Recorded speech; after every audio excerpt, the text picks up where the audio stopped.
ever since my experience as an inaugural poet. That was life-changing in many ways, and it wasn't just because of the writing of the poem, but because every writing of a poem is really an emotional journey as well. And I thought I had kind of figured it all out, or what my place in America was, and that I realized many new things about what this country holds for us.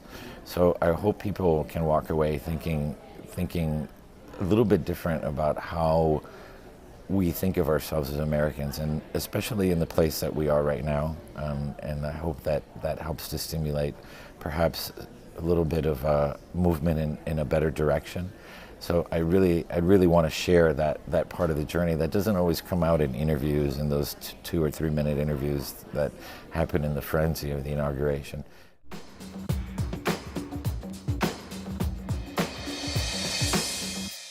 I also want them to think and rethink that there is an amazing place for poetry in America.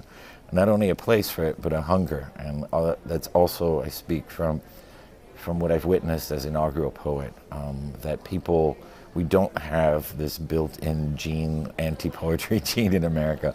And we have to start thinking about how we teach poetry. And I think that's really the key to generating and fostering new generations of lovers and readers of poetry, not just writers, though of course writers as well. And I've realized that people do love poetry. They just have a lot of misconceptions about it, and when you give them the chance with a contemporary, accessible work, the response is amazing. And I want us to sort of rethink how poetry is taught in America.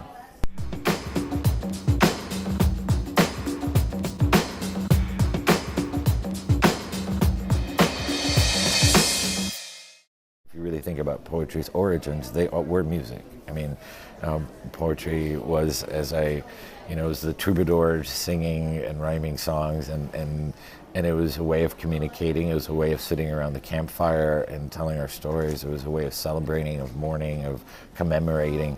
And I don't think poetry can ever escape that, and I think it's a perfect match. And I think in our society, I think part of the music by itself, or I should say the pop music or whatnot, has replaced some of that need for poetry in many ways.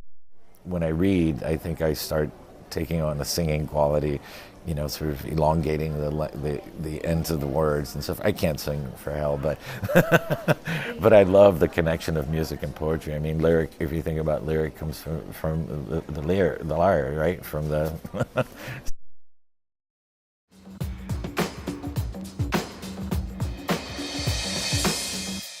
a lot of people go to poetry readings and they realize, oh my God, I had a totally different experience, and well, of course you did. You're using another sense, and that's very important. In my book, it's like sort of reading. I compare it to sometimes reading a play. You can read a play and you may enjoy it and it'd be wonderful, but when you go see that play with the lighting and the setting and the characters' voices coming to life. And poetry has a similar thing, and I think we've become, over the last 2 decades, more sort of poetry book people rather than poetry reading people. So I encourage that in students. I encourage even people at home, if you're not, to read the poems out loud, even if they're someone else's. You'd be surprised how different your perception and understanding of the poem will be, just because you are now inhabiting that physiology of the poem.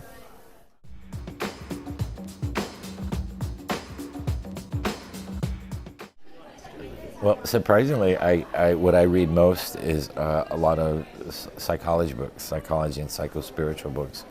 I find that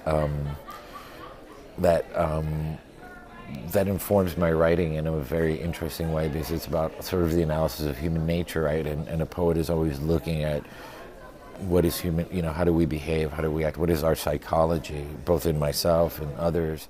When I get too much into poetry, sometimes there's always one of two reactions. One is it's so good, you're like so envious. You're like, I'm never going to be able to write like this, or it's not that good, and you're like, I don't want to read this, and then you feel bad because it's poetry and it's your genre, but sometimes it's just not your cup of tea, But that's fine too. I mean, that's what I try to tell people with poetry. It's just like music as well. There's jazz, there's punk rock, there's folk music, there's a whole sort of chorus of different types of poets writing different types of songs, and sometimes it's just trying to find the kind of poetry you like. So.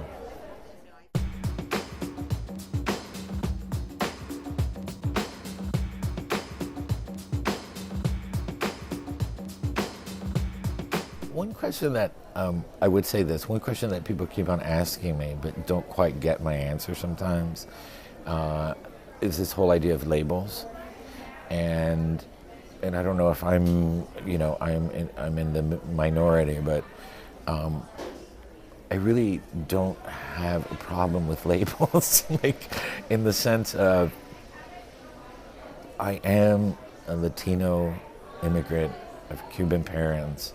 I am a gay man, I am an engineer, I am a poet, and I don't want anybody to take those stories away from me by not calling me those things. Now, I understand that, if that's all you're looking at and you're going to stereotype that label, that's a different story. But the idea is that I feel that I have no problem being an ambassador.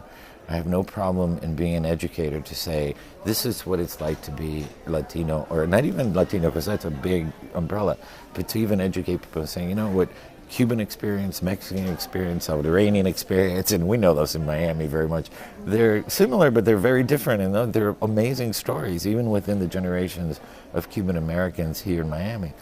So I don't understand why people's obsession of rejecting labels when in the end of the day it's like saying, well, I'm not those things. Well, no, I am those things. And I feel always that my part of my job is to expand on that, to broaden horizons into what those labels mean, but not to just be, I don't like to be called a Latino writer. It's like, no, I am a Latino writer. I want to explain to you what that means, and I want to read my work to you about my experience, and I want you to understand and grow in your understanding so that you don't just use the label blankly. And I think that's the problem. So nobody ever who's looking at me like they think my answer is always going to be, I don't like labels or whatnot. And it's like, I love labels. I love the diversity that implies. Do we need to expand and really understand what those labels mean? Yes, of course, but that's my job as well.